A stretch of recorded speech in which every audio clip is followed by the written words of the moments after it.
Good evening, नमस्कार, आदाब, सत श्री अकाल। मैं जाहिर अब्बास अपने यूट्यूब चैनल जीएस बाई जाहिर सर पे आप सबका हार्दिक स्वागत करता हूं। मेरे इस चैनल में आप सबका स्वागत है, अभिनंदन है।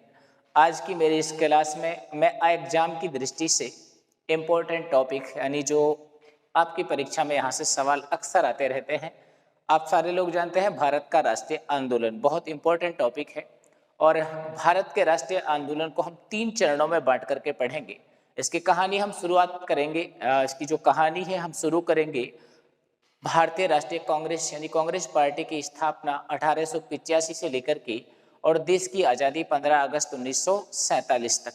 इसे 3 चरणों में बांट करके हम पढ़ते हैं। यानी हमारे देश का जो राष्ट्रीय आंदोलन है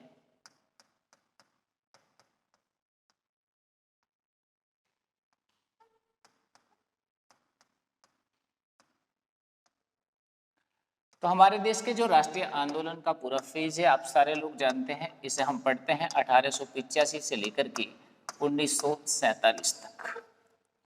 भारत के इस राष्ट्रीय आंदोलन को मैं 3 चरणों में बांट करके आपको पढ़ाऊंगा और ये कहानी हम 1885 से शुरू करेंगे और 1947। इसके 3 चरण कौन कौन से हैं आप सारे लोग जानते हैं। पहला चरण आप पढ़ते हैं इसका उदारवादी, और ये मैं आपको पढ़ाऊंगा 1885 से लेकर के 1905 तक। इसमें हम बात करेंगे उदारवादी युग की। दूसरा चरण आप पढ़ेंगे इसमें उग्रवादी युग, नव राष्ट्रवाद का युग या उग्रवादी युग, और ये हम पढ़ेंगे 1905 से लेकर के और 1919 तक। और तृतीय चरण जो आप पढ़ते हैं गांधीवादी युग। तो स्पेशली गांधीवादी युग की हम बात करते हैं 1919 से लेकर के और 1942 तक। लेकिन हम इसे तीसरे चरण में जब कंप्लीट इन घटनाओं को पढ़ेंगे तो राष्ट्रीय आंदोलन का जो तीसरा चरण है वो हम पढ़ते हैं 1919 से लेकर के 1947 ईस्वी तक। तो आइए कहानी शुरू करते हैं हमारे पहले चरण की, भारत के राष्ट्रीय आंदोलन का पहला चरण। और पहला चरण आप शुरू करेंगे बहुत ही इंपॉर्टेंट टॉपिक, और वो आप सारे लोग जानते हैं कांग्रेस पार्टी। इस कांग्रेस पार्टी को लेकर के आपसे सीधे सीधे सवाल पेपर में पूछे जाते हैं। ये मुझे बताने की जरूरत नहीं है कि कितना इंपॉर्टेंट टॉपिक है भारत का राष्ट्रीय आंदोलन। ध्यान रखेंगे, स्कॉटलैंड के निवासी और आईसीएस इंडियन सिविल सर्विस के एक रिटायर्ड अधिकारी एओ ह्यूम के द्वारा कांग्रेस पार्टी की स्थापना की गई थी। ध्यान रखेंगे, भारतीयों के क्रोध से, भारतीयों के गुस्से से अंग्रेजों के शासन को बचाने के लिए एओ ह्यूम ने एक सुरक्षा कवच के रूप में इस पार्टी की स्थापना की थी। तो आप ध्यान रखेंगे भारतीय राष्ट्रीय कांग्रेस। लेकिन पहले आप कांग्रेस से ये भारतीय राष्ट्रीय कांग्रेस कैसे बनी ये कहानी जानेंगे। सबसे पहले 1884 ईस्वी में एओ ह्यूम के द्वारा इस कांग्रेस की स्थापना भारतीय राष्ट्रीय संघ के रूप में की गई थी। लेकिन आपको ध्यान रखना है इसकी स्थापना की डेट। तो लेकिन उससे भी पहले सबसे पहले आपको एक मीनिंग पता होना चाहिए कि भाई कांग्रेस वर्ड का मीनिंग क्या है, इसका अर्थ क्या होता है। तो ध्यान रखेंगे, इस कांग्रेस शब्द का अर्थ अगर आपसे पूछे तो सिंपल है, आप सारे लोग जानते हैं लोगों का समूह।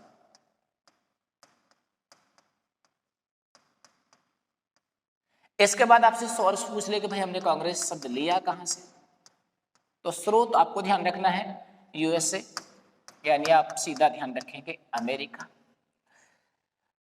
आपको यह भी ध्यान रखना है अमेरिका की जो संसद है, वहां का जो पार्लियामेंट है, उसका नाम भी क्या है, कांग्रेस।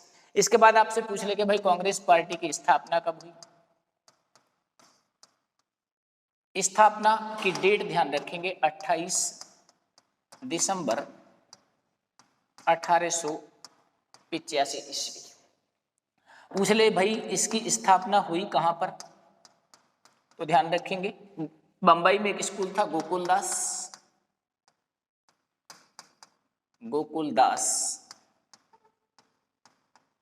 तेजपाल संस्कृत स्कूल। कहां पर, तो बंबई। ध्यान रखेंगे कांग्रेस पार्टी की स्थापना एओ ह्यूम के द्वारा 28 दिसंबर 1885 को बंबई के गोकुलदास तेजपाल संस्कृत स्कूल में की गई थी। फाउंडर पूछ ले आपसे कि भाई संस्थापक कौन था, तो संस्थापक का नाम आपको ध्यान रखना है A.O. Hume, Allan Octavian Hume. तो ये थी कांग्रेस शब्द की कहानी। इसका अर्थ आपसे पूछे तो लोगों का समूह होता है, स्रोत पूछे तो अमेरिका, स्थापना 28 दिसंबर 1885 को, कहां पर, तो गोकुलदास तेजपाल संस्कृत स्कूल बंबई, संस्थापक कौन था, तो A.O. ह्यूम। कई बार एक सिंपल सा सवाल आपसे पूछ लेता है A.O. ह्यूम के बारे में, जैसे कि आपकी बार आपने देखा L2 रीट की परीक्षा में एक सिंपल सवाल पूछा कि भाई A.O. ह्यूम कौन था, तो ध्यान रखेंगे एक सेवानिवृत्त आईसीएस अधिकारी था, एक रिटायर्ड आईसीएस क्या था, अधिकारी था। सिंपल सवाल था, बहुत सारे बच्चों ने गलत किया। तो यहां से 2-3 फैक्ट आपसे पूछ सकता है। सबसे पहले तो आप ये जानेंगे कि भाई कांग्रेस का फाउंडर जब A.O. ह्यूम था, तो सिंपल सा सवाल बन जाता है कि भाई कांग्रेस का जनक या पिता किसको कहा जाएगा, तो A.O. ह्यूम। पहला पॉइंट आपको ये ध्यान रखना है, इसे कांग्रेस का जनक या पिता कहा जाता है। दूसरी बात आपको यह ध्यान रखनी है, जो A.O. ह्यूम था यह एक रिटायर्ड आईसीएस अधिकारी था। ये एक रिटायर्ड आईसीएस अधिकारी था। इसके बाद आपको ध्यान रखना है, जो A.O. ह्यूम था ये स्कॉटलैंड का निवासी था। यह स्कॉटलैंड का क्या था, निवासी था। इसके बाद आपको ध्यान रखना है, यह एक पक्षी विशेषज्ञ था। यह एक पक्षी विशेषज्ञ भी था। आपसे पूछ ले ये कब से कब तक कांग्रेस का महासचिव रहा, तो आपको ध्यान रखने में कांग्रेस का 1885 से लेकर के और 1906 तक, यानी कांग्रेस पार्टी का एकमात्र पूर्णकालिक सदस्य, तो ध्यान रखेंगे A.O. ह्यूम। 1885 से 1906 तक कांग्रेस का क्या रहा था, महासचिव रहा था। तो A.O. ह्यूम से कोई सवाल आपसे पूछे कि A.O. ह्यूम कांग्रेस का जनक या पिता इसको कहा जाता है, यह कौन था, तो एक रिटायर्ड आईसीएस अधिकारी था, यह स्कॉटलैंड का रहने वाला था, यह एक पक्षी विशेषज्ञ भी था, और 1885 से 1906 तक ये कांग्रेस के कौन से पद पर रहा था, तो महासचिव। इसके बाद आपसे एक सवाल पूछता है कांग्रेस पार्टी का पहला अधिवेशन, तो ये बहुत इंपॉर्टेंट है आपके लिए। यहाँ से भी कई बार सीधा सवाल आता है कि कांग्रेस पार्टी का प्रथम अधिवेशन कहाँ पर हुआ था, अध्यक्ष कौन बना था, कितने सदस्य शामिल हुए थे, ऐसा एक सवाल आपसे पूछ लेता है। तो कांग्रेस का प्रथम अधिवेशन, सिंपल फैक्चुअल सवाल ध्यान रखने आपको, जैसे आपसे पूछ ले वर्ष, तो 28 दिसंबर 1885। स्थान मैंने अभी आपको पढ़ाया, जहां स्थापना हुई वहीं पे पहला सेशन, तो आपको शहर का नाम ध्यान रखना है बंबई।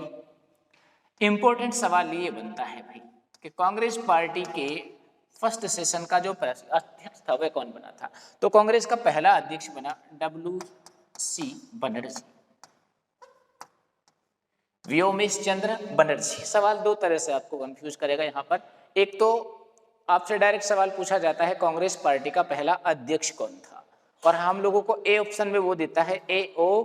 ह्यूम, और हम सवाल गलत कर देते हैं। जबकि आपको ध्यान रखना है A.O. ह्यूम ने कांग्रेस पार्टी की स्थापना की थी, वह कांग्रेस पार्टी का पहला संस्थापक माना जाता है। यानी आपको ध्यान रखना है अध्यक्ष और संस्थापक दोनों में फर्क है। तो A.O. ह्यूम कांग्रेस का जनक या पिता, जबकि कांग्रेस पार्टी का पहला अध्यक्ष तो WC बनर्जी यानी व्योमेश चंद्र बनर्जी। यह जाति से ईसाई था। अब इस तरह से सवाल आपसे पूछ ले कि भाई कांग्रेस पार्टी का पहला ईसाई अध्यक्ष कौन था, तो सिंपल है, आपको यही जवाब देना है WC बनर्जी या व्योमेश चंद्र बनर्जी। इसके बाद आपको ध्यान रखना है कि भाई प्रतिनिधि कितने शामिल हुए इसमें, तो ध्यान रखेंगे शामिल होने वाले प्रतिनिधियों की कुल संख्या थी 72, यानी 72 सदस्यों ने कांग्रेस पार्टी के प्रथम सेशन में क्या लिया था, भाग। इसके बाद आपसे ये पूछ ले कि इसमें शामिल होने वाले जो सदस्य थे, इनमें सर्वाधिक सदस्य कहाँ से थे? तो सर्वाधिक सदस्य 38 कहाँ से थे? बंबई से। 72 सदस्यों में 38 सदस्य अकेले बंबई से थे। अच्छा सवाल ये पूछता है, कांग्रेस पार्टी के प्रथम सेशन में कितने मुस्लिम प्रतिनिधि शामिल हुए थे? तो आपको ध्यान रखना है, कांग्रेस पार्टी के पहले सेशन में 2 मुस्लिम मेंबर थे।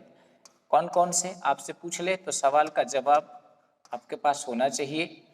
एक तो आप बताएंगे बदरुद्दीन तैयब, बदरुद्दीन तैयब, और दूसरा आप ध्यान रखेंगे रहीमतुल्ला सयानी, रहीमतुल्ला सयानी।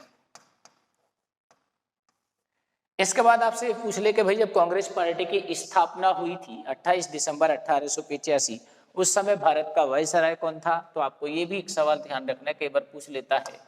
उस समय वायसराय आपसे पूछ ले तो उस व्यक्ति का नाम भी आपको ध्यान रखना है, लॉर्ड डफरिन। इस व्यक्ति का नाम क्या था? तो लॉर्ड डफरिन उस समय वायसराय था, लॉर्ड डफरिन। ये था कांग्रेस पार्टी का पहला सेशन, पहला अधिवेशन। पहला सेशन 1885, स्थान बंबई, अध्यक्ष WC बनर्जी। कितने सदस्य शामिल हुए? 72। सबसे ज्यादा बंबई, कितने? 38। कितने मुस्लिमों ने भाग लिया? 2, बदरुद्दीन तैयब और रहीमतुल्ला सयानी। कांग्रेस पार्टी की स्थापना के समय वायसराय पूछे तो लॉर्ड डफरिन। अब एक फैक्चुअली सवाल आपसे जो बार बार पूछता रहता है कि भाई कांग्रेस पार्टी का पहला सेशन कब हुआ? तो 1885, दूसरा 1886, तीसरा 1887 और चौथा 1888। दूसरा सेशन 1886 में कलकत्ता में हुआ, अध्यक्ष बने दादा भाई नौरोजी, और इसी सेशन में कांग्रेस को नाम दिया गया था भारतीय राष्ट्रीय कांग्रेस। चलिए मैं आज के अपनी क्लास को सिर्फ इतना ही रखूंगा। कल से हम कंटिन्यू पूरा सेशन 1 घंटे का आपके लिए लेके आएंगे और इस टॉपिक को कंटिन्यू करेंगे।